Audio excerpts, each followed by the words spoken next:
Hi guys, my name's Jonathan. I'm a software developer and I look at tech companies for investors. So let's get into this drama. Why are Apple bringing out this privacy policy right now? And why are Facebook responding the way they are, even though they've had quite a lot of issues with user privacy in the past? First, let's look at Apple.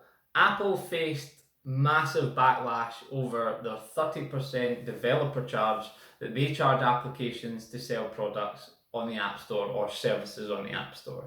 This could really be compared to, think of it like, you ever watch those old gangster movies and the stores have to pay for protection? It's kind of like that, except I think the gangsters actually protected them. Apple just takes this because it's Apple. It gets called the Apple tax, it gets called a lot of other things, but yeah, it's pretty much caused a massive backlash for Apple publicly, and it accounts for a pretty significant section of their profit. So they don't want the backlash, but they want to keep the profit. And the best way for them to do that is to essentially just distract people and shift the blame somewhere else, or at least distract people. Hence, you have this brand new privacy policy that empowers the user so that they can control how their data is used.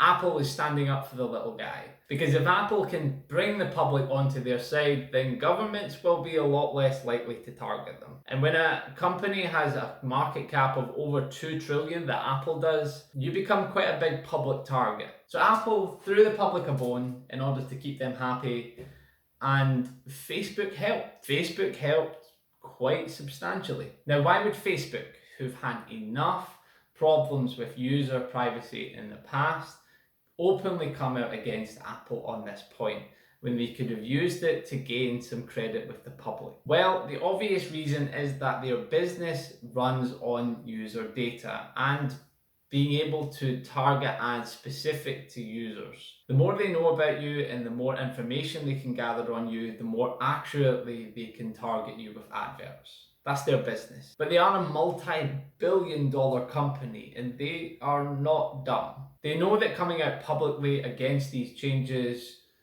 won't help their public image and it won't make Apple change it. And the best way that you can look at this is to look at Facebook's customers. So these adverts that they're spreading all over the newspapers aren't for the public. They're for their customers. Facebook's main source of revenue comes from businesses looking to advertise to people like me and you. To Facebook, we are just cattle.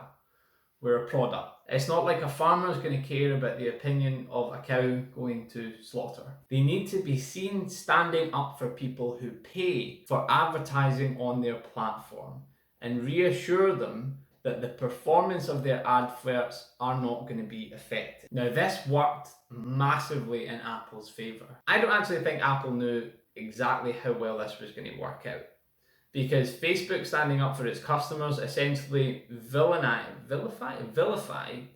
Facebook and made Apple look like the good guy. And you can actually see this shock in real time.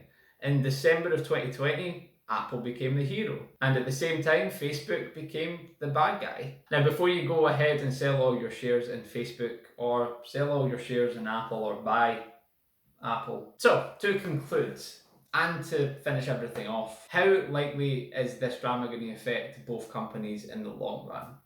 Well, for Apple, they're still going through the antitrust hearing, but if they can sway enough public opinion, then maybe they might distract politicians enough to go after another target like Facebook.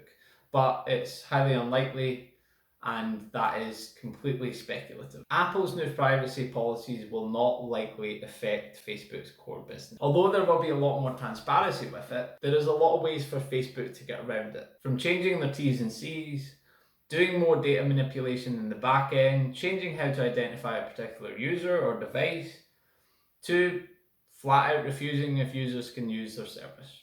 So the likelihood is that it won't actually have a massive effect on either business. This drama that they're having is essentially just like a play fight.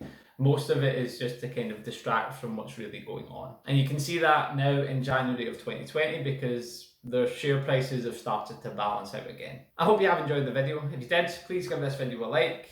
Thank you very much, and I will see you next time.